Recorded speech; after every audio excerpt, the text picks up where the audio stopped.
Tribuners sudah tahu belum sih sama yang namanya Jayabaya? Biasanya kan kalau ada bencana-bencana kayak gini ya, kayak kemarin di Semeru, terus juga ada bencana-bencana lain di Indonesia, bahkan masalah perpolitikan pun juga sama. Muncul ramalan-ramalan yang di situ ada namanya Jayabaya. Nah, barangkali buat kamu yang belum mengerti siapa itu Jayabaya, di edisi Tribun News Style kali ini Hakim bakal kasih tahu kamu tentang siapa sebenarnya Jayabaya itu. Nah, melansir dari tribunnews.com, ternyata Jayabaya ini merupakan raja dari kerajaan Kediri yang berkuasa antara tahun 1135 sampai 1159. Aduh, berapa tahun tuh ya kalau sampai sekarang, hitung sendiri deh kayaknya. Kalau Hakim masalah hitung-hitungan angkat tangan ya.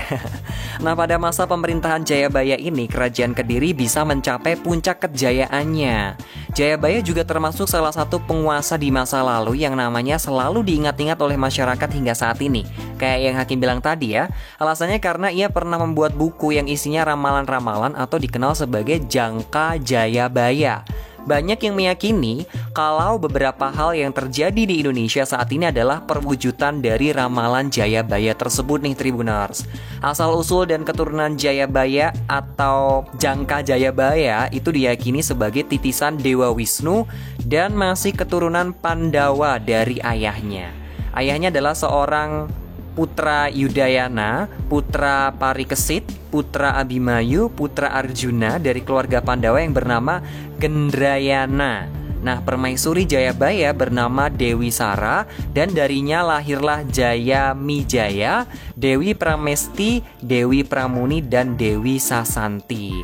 Dewi Pramesti nantinya menikah dengan Astradharma, Raja Yawastina yang melahirkan Anglingdarma dan juga Raja Malawapati. Nah, ini kalau Anglingdarma tahu nih Hakim nih. Mungkin teman-teman juga tahu ya karena pernah tayang di TV juga ya kan. Nah, masa pemerintahan Jayabaya itu adalah dia itu raja yang berhasil membuat Kediri itu bersatu kembali setelah sempat terpecah pasca kematian Airlangga. Wow, ini nama-nama yang gak asing ya dari Universitas Airlangga Surabaya. Mungkin ada sangkut pautnya nih sama kisah Jayabaya ini ya Tribuners. Dan ia dikenal sebagai raja yang bijaksana. Jadi Jayabaya ini raja atau pemimpin yang bijaksana dan memerintah secara adil dan juga menjadikan rakyatnya makmur semua. Wow, itu raja idaman ya. Di bawah kekuasaan Jayabaya, wilayah kekuasaan Kediri itu mencapai seluruh Pulau Jawa, bahkan sebagian Sumatera, pantai Kalimantan, dan kerajaan Ternate. Karena wilayahnya begitu luas, bisa dipastikan bahwa armada laut yang dimiliki juga sangat kuat. Bahkan nama kerajaan Kediri terkenal hingga ke Cina, dibuktikan dengan tulisan saudagar bernama Kou Ku Fei yang memaparkan tentang karakteristik masyarakat di Kediri. Pemerintah yang dipimpin oleh Sri Jayabaya pun juga sudah teratur nih Tribuners. Sementara hukum yang dilakukan secara tegas dan juga adil di sana itu. Nama Sri Jayabaya ini kemudian diabadikan dalam kitab Bharatayuda, karangan Empu Tantular dan juga Empu Panuluh. Nggak asing kan ya dengan dua kitab ini.